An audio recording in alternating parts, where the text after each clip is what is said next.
Hello everyone, আসসালামু আলাইকুম। কেমন আছেন আপনারা? ইফাত কিচেনে আপনাদের সবাইকে স্বাগতম। যথারীতিভাবে মজাদার একটা রেসিপি নিয়ে হাজির হয়েছি। আজকে আমি আপনাদেরকে চিংড়ি দিয়ে চিচিঙ্গা রান্না করে দেখাবো। তার জন্য এখানে আমি 1 কেজি চিচিঙ্গা নিয়েছি। একটা ছুরির সাহায্যে চিচিঙ্গাগুলো আমি পরিষ্কার করে নেব। কিভাবে পরিষ্কার করে নিচ্ছি আশা করে দেখে বুঝে নিয়েছেন। চিচিঙ্গার উপরে পাতলা একটা স্কিন থাকে, ছুরির সাহায্যে সেটা পরিষ্কার করতে কিন্তু অনেক বেশি সহজ হয়। মাঝখানে ফালি করে ভিতরের বুকাটা ফেলে দিয়ে ছোট ছোট টুকরো করে কেটে নেব। আমার রেসিপিটি যদি আপনাদের ভালো লাগে প্লিজ আমার চ্যানেলটাকে সাবস্ক্রাইব করবেন, লাইক কমেন্ট শেয়ার করে আমার পাশে থাকবেন। কাটা হয়ে গেলে খুব সুন্দর করে ধুয়ে নেব। চুলায় একটা প্যান বসিয়ে নিয়েছি। এখন এখানে পরিমাণ মতো রান্নার রেগুলার তেল দিয়ে দেব। আমি সাদা তেলটা ব্যবহার করেছি, আপনারা ইচ্ছে করলে সরিষা তেলও ব্যবহার করতে পারেন। এখানে আমি 3 টেবিল চামচের মতো তেল দিয়ে তেলটা গরম হয়ে আসলে আধা কাপ পেঁয়াজ কুচি দিয়ে 2 মিনিট পেঁয়াজটা ভেজে নেব। ভাজা হয়ে গেলে 1.5 চা চামচ আদা রসুনের পেস্ট, 1 চা চামচ লবণ দিয়ে একটু ভেজে নেব। এইভাবে আদা রসুনটা একটু ভেজে নিলে আদা রসুনের কাঁচা গন্ধটা চলে যায়। আগে থেকে কেটে ধুয়ে রেখেছিলাম চিংড়ি মাছ, সেটা এখানে অ্যাড করব। মিডিয়াম সাইজের 7-8টা চিংড়ি আমি দিয়েছি। প্রায় 1 মিনিট ভেজে নিয়ে শুকনা মশলা এখানে অ্যাড করব। 1 চা চামচ করে হলুদের গুঁড়া, মরিচের গুঁড়া, আধা চা চামচ করে জিরার গুঁড়া, ধনিয়ার গুঁড়া দিয়ে মিডিয়াম লো হিটে মশলাটা একটু ভেজে নেব।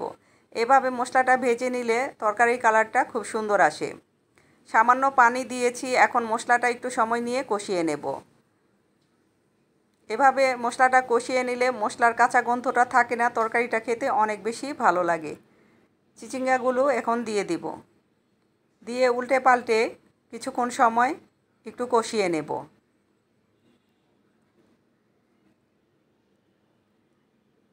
এখন ঢাকনা দিয়ে ঢেকে মিডিয়াম হিটে 10 মিনিট রান্না করে নেব। 10 মিনিট হয়ে গেছে, ঢাকনা তুলে নিয়েছি। দেখেন চিচিঙ্গা থেকে বেশ অনেকখানি পানি উঠেছে। এই সবজিটার মধ্যে পানির পরিমাণটা কিন্তু একটু বুঝে শুনে দিতে হয়, আর চিচিঙ্গাটা কিন্তু গলে গেলে খেতে ভালো লাগে না। মিডিয়াম সাইজের একটা টমেটো, 4টা আস্ত কাঁচামরিচ আমি পাকা কাঁচামরিচ দিয়ে দিয়েছি। দিয়ে একটু কষিয়ে নিয়ে ঝোলের পানিটা এখন অ্যাড করব। এখানে আমি 1.5 কাপ পানি অ্যাড করেছি। আপনারা যেমন ঝোল খেতে পছন্দ করেন সেই পরিমাণেই পানিটা দিয়ে দিবেন। ঢাকনা দিয়ে ঢেকে আমি 5 মিনিট আবারও রান্না করে ঢাকনা তুলে নিয়েছি। একটু নেড়ে চেড়ে দিয়েছি উল্টে পাল্টে। এখন ভাজা জিরার গুঁড়া আধা চা চামচ আমি দিয়ে দেব। এই ভাজা জিরার গুঁড়াটা দেওয়ার কারণে তরকারিটা কিন্তু অনেক বেশি সুস্বাদু হয়। অবশ্যই দিবেন, স্কিপ করবেন না। যাই হোক, নেড়ে চেড়ে ঢাকনা দিয়ে ঢেকে আবারও 2 মিনিট রান্না করে নেব। একদিন অবশ্যই ট্রাই করবেন, আশা করি আপনাদের এই তরকারির স্বাদ মুখে লেগে থাকবে। ঢাকনা তুলেছি, রান্না কমপ্লিট কিন্তু আমার হয়ে গেছে। গরম ভাত, পরোটা, রুটির সাথে কিন্তু অসাধারণ লাগে খেতে। আমি আপনাদের সার্ভ করে দেখাচ্ছি, দেখেন মাশাআল্লাহ কতটা লোভনীয় হয়েছে। যাই হোক, ভালো থাকবেন, সুস্থ থাকবেন, আমার জন্য দোয়া করবেন। দেখা হবে নতুন কোনো রেসিপিতে। আল্লাহ হাফেজ।